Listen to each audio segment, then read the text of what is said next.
En esta presentación vamos a ver características y tipos de enlaces covalentes.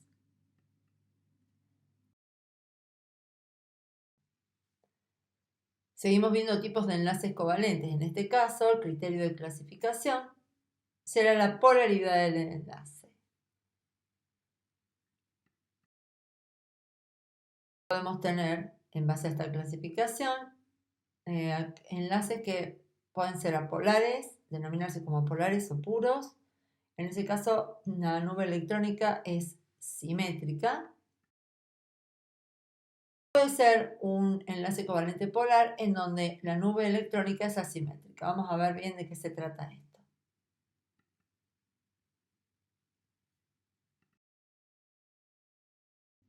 Vamos a comenzar por analizar cómo son los enlaces covalentes apolares o puros. Veamos un ejemplo. Tomemos como ejemplo átomos de cloro. Los átomos de cloro están ubicados en la tabla periódica en el grupo 7. Por lo tanto, su configuración electrónica externa tiene 7 electrones. Y su electronegatividad, que es elevada, es de 3,16. Por lo tanto, la diferencia de electronegatividad entre ambos es nula.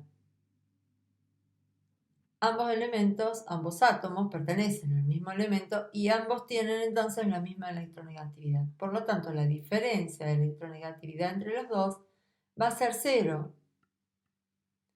Esto significa que ambos tienen la misma capacidad para atraer los electrones. Por lo tanto, cada uno de los átomos de cloro tratará o atraerá al electrón que le falta para completar su octeto del otro átomo de cloro con la misma intensidad. Vamos a ver cómo se daría la unión en este caso. Vemos que el par de electrones que está compartido está perfectamente en el medio de ambos átomos.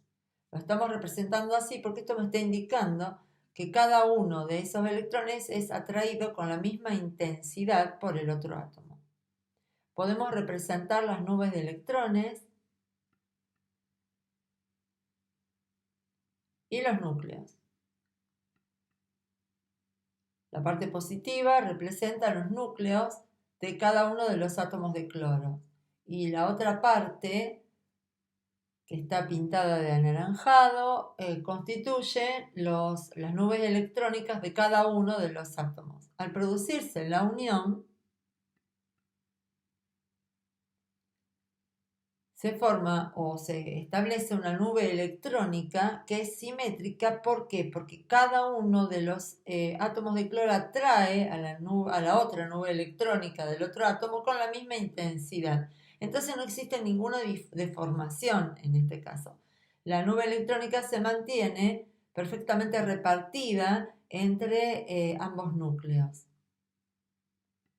Vamos a ver qué ocurre cuando tenemos un enlace covalente polar. Tomemos como ejemplo dos elementos, el hidrógeno y el cloro. Veamos su ubicación en la tabla periódica. El hidrógeno se encuentra en el grupo 1, el cloro en el grupo 7. Por lo tanto, su configuración electrónica externa será para el hidrógeno de un electrón y para el cloro de 7 electrones. La electronegatividad del hidrógeno, que se encuentra ubicado hacia la izquierda en la tabla periódica, es menor que la electronegatividad del cloro, que se encuentra hacia la derecha. Su diferencia de electronegatividad es de 1,06. Por lo tanto, en este caso vamos a tener uno de los átomos que va a tener una capacidad de atracción de los electrones mayor, y en este caso es el cloro porque tiene la mayor electronegatividad.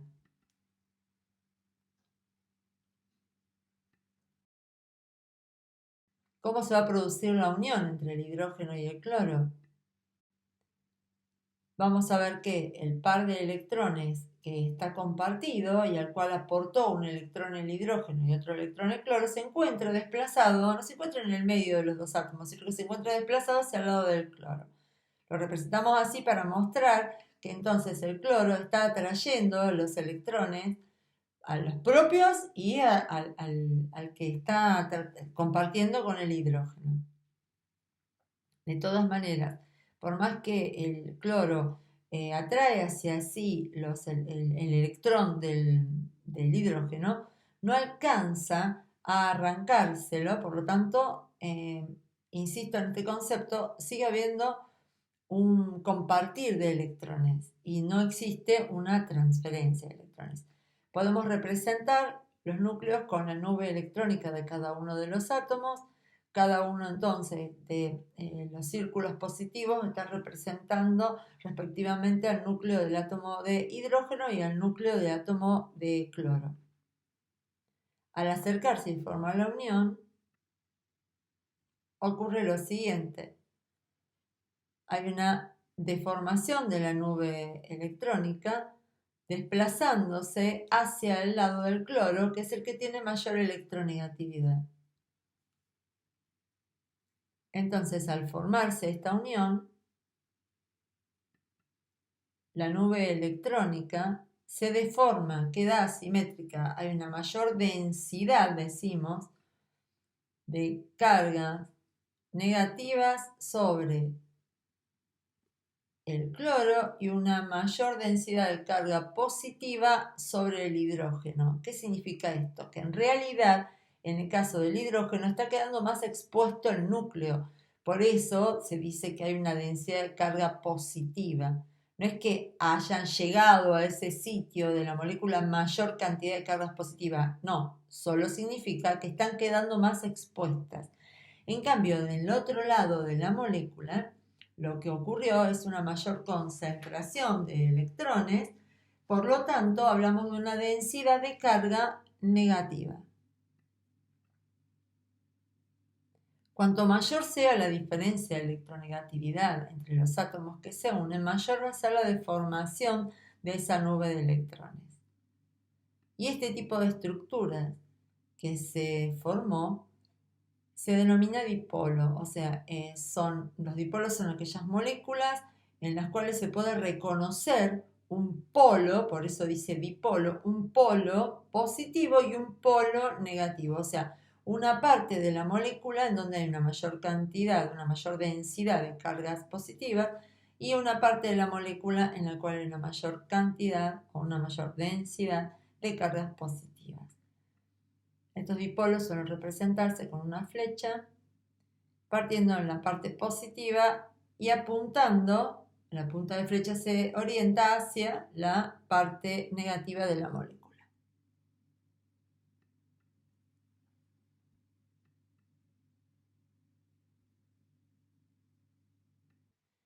Vamos a ver un par de conceptos que son importantes para cerrar este tema, y es el de predominancia covalente y predominancia iónica. Esto significa que en realidad es muy difícil hablar de un enlace covalente o un enlace iónico de manera neta.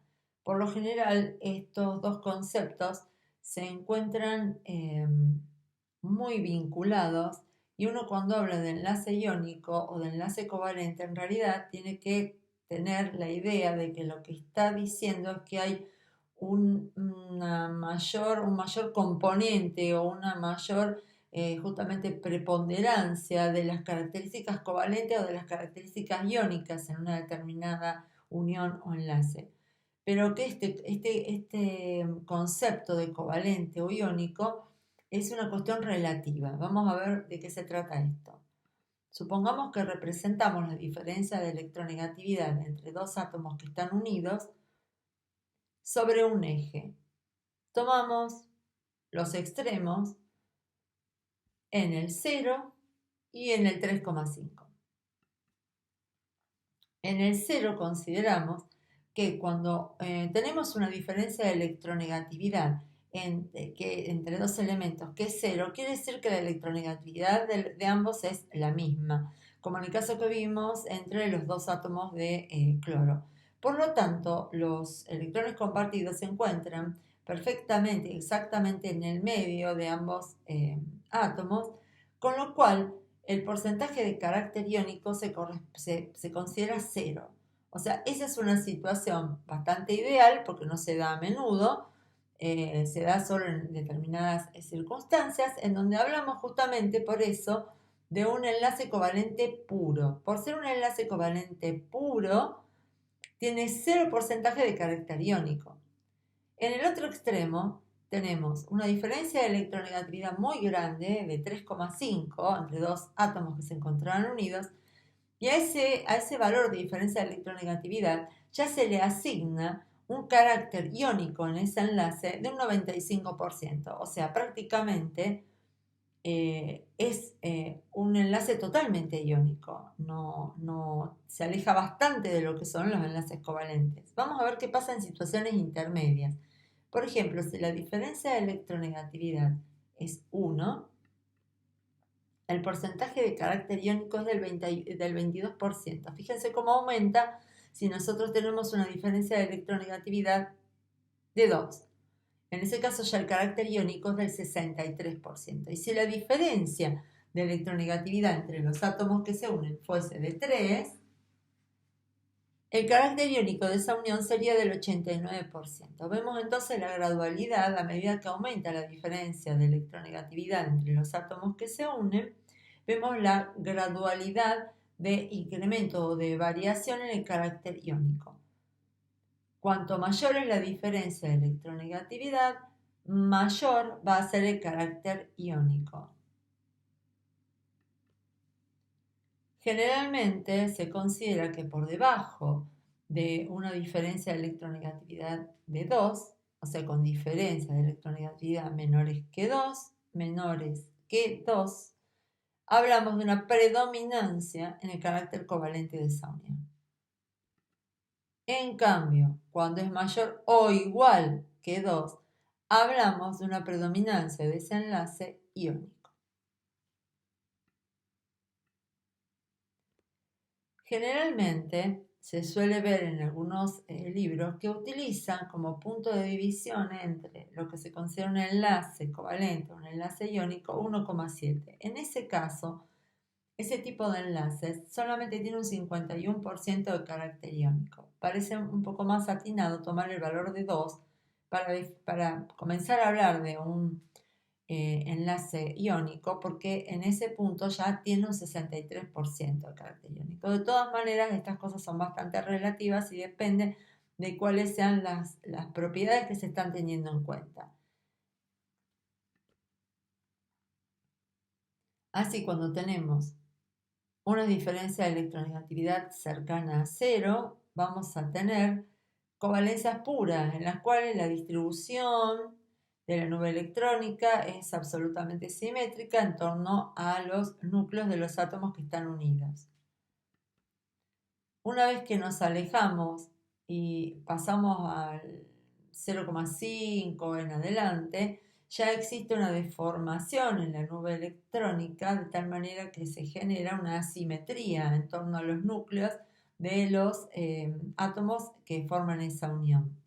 Hasta que se llega a un valor cercano a 2, mayor que 2, en el cual se genera directamente la separación entre las dos estructuras y la formación de iones. ¿Por qué? Porque cuando la diferencia de electronegatividad supera el valor de 2, uno de los átomos que forman ese enlace tiene la suficiente capacidad para atraer los electrones como para quitárselos al otro, que tiene muy baja capacidad para atraer los electrones.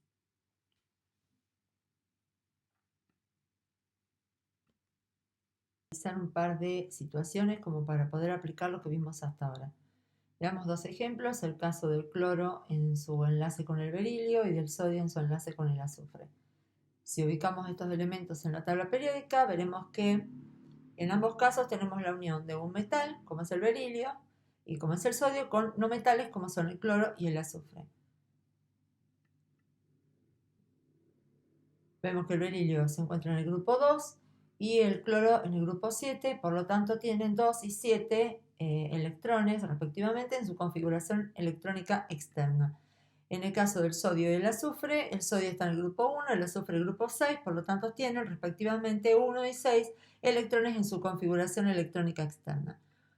Si buscamos las electronegatividades, como podíamos haber predicho, el berilio tiene una electronegatividad bastante inferior a la del cloro, ya que es un metal, se encuentra hacia la izquierda en la tabla periódica, mientras que el cloro se encuentra hacia la derecha de la tabla periódica, donde los valores de electronegatividad son mayores. La diferencia de electronegatividad entre los dos es de 1,59, lo cual confiere a esta unión un 47% de carácter iónico. Si nosotros pensamos que se trata de un metal y un no metal, y nos guiamos por lo que vemos habitualmente en mucha bibliografía, podríamos decir que esta va a ser una unión iónica, porque se da entre un metal y un no metal. Bueno, dejémoslo en suspenso y sigamos analizando el otro caso.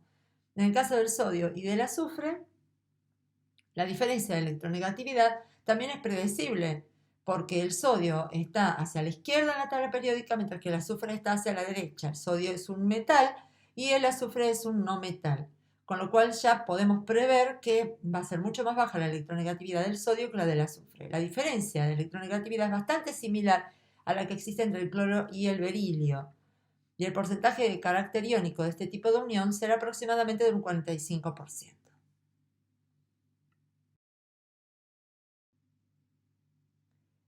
Veremos si podemos representar de alguna manera proporcionada los átomos con sus núcleos y sus nubes electrónicas, en función aproximadamente de los radios atómicos que tienen, manteniendo, digamos, la proporción entre ellos. Como vemos en esta primera imagen, el radio atómico del berilio y el cloro es bastante similar, mientras que entre el sodio y el azufre existe una diferencia marcada. El sodio es bastante más grande, incluso es más grande que el cloro y que el berilio, y su nube electrónica es grande. Entonces vamos a ver qué consecuencias tiene esto respecto a la forma de unirse, el tipo de enlace que van a generar uno u otro par de elementos.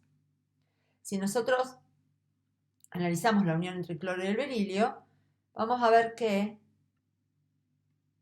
comparten un par de electrones, que ese par de electrones se encuentra más hacia el lado del cloro y que por lo visto se produjo una deformación en las nubes electrónicas. Marcamos con paréntesis solamente en torno al cloro, porque en realidad el berilio, por ser un metal, no va a tender a ceder los electrones.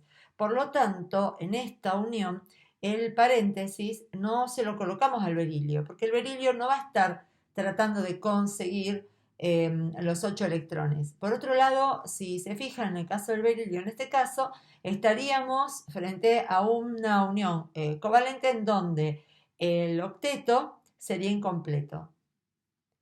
El berilio no va a alcanzar los 8 electrones en el último nivel, en esta unión. En cuanto a la nube electrónica, se va a ver deformada, o sea, va a ser asimétrica y va a generarse una densidad de carga negativa sobre los núcleos de los átomos de cloro, mientras que se va a generar una densidad de carga positiva sobre el núcleo del berilio. Recuerden que no es que aumenta la cantidad de cargas positivas, lo que ocurre es que queda desprotegido el núcleo y queda más expuesta las cargas positivas del mismo. Vamos a ver qué ocurre con el sodio y el azufre. En este caso, fíjense que los electrones que tenían cada uno de los átomos de sodio ahora están sobre el azufre. Directamente, en este caso, el azufre se quedó con los electrones de los átomos de sodio. Entonces acá hubo realmente una transferencia de electrones. Por lo tanto, acá se generó una unión de tipo iónico. Se formaron iones positivos e iones negativos. En este caso, vemos que las nubes electrónicas están separadas, o sea, se formaron estructuras independientes entre sí, la del catión sodio y la del anión azufre. Vamos a reorganizar esta estructura para expresarla a través de lo que conocemos como fórmulas de Lewis. Entonces tenemos dos situaciones en las cuales las diferencias de electronegatividades son similares. Si nos guiamos por esa diferencia de electronegatividad de alrededor de 1.6, tengamos en cuenta el límite que tengamos en cuenta, o sea, 1,7 o 2, ambas corresponderían a uniones de tipo covalente. Sin embargo, estas uniones se daban entre metales y no metales. Por otro lado, tenemos información que diría que siempre que sea un metal y un no metal, tendríamos una unión iónica. Entonces, en esto es un caso típico en el que podemos analizar que no depende directamente de que sea metal y no metal. No depende directamente de la diferencia de electronegatividad, sino que depende también de el radio atómico. En el caso del sodio, el átomo tiene una nube electrónica grande y fácilmente deformable. Entonces, bajo condiciones similares a las del cloro y el berilio, en el primer caso se produce una unión de tipo covalente compartiendo los electrones y en el otro caso, teniendo el mismo porcentaje de carácter iónico, sin embargo, se produce definitivamente un enlace con características iónicas. Se separan realmente cada uno de estos elementos, transfiriéndose los electrones y generándose entonces así los iones correspondientes. Entonces, una síntesis de cuáles fueron los puntos más importantes que podemos rescatar de esta presentación. Por un lado, el enlace iónico siempre se produce entre un metal y un no metal. El enlace iónico siempre se produce entre un metal y un no metal. Pero por otro lado, no todas las uniones entre metales y no metales van a ser iónicas. Eso lo terminamos de ver. O sea, vimos un metal y un no metal formando una unión covalente y un metal y un no metal formando una unión iónica. Lo que esto significa es que nunca vamos a ver dos elementos no metálicos produciendo o formando un enlace de tipo iónico. Entonces, repetimos, va a haber uniones entre metales y no metales que van a ser iónicas y va a haber uniones entre metales y no metales que van a ser covalentes. Para eso, una de las características que vamos a observar es la diferencia de electronegatividad, pero aún así, lo que define realmente el carácter iónico de ese enlace van a ser no solo el hecho de que sea metal y no metal, no solo el hecho de que tenga una determinada diferencia de electronegatividad, sino que la estructura de cada uno de esos átomos va a ser también condicionante y determinante para el tipo de unión que se produzca. Bueno, espero que les haya quedado claro el concepto y seguiremos trabajando.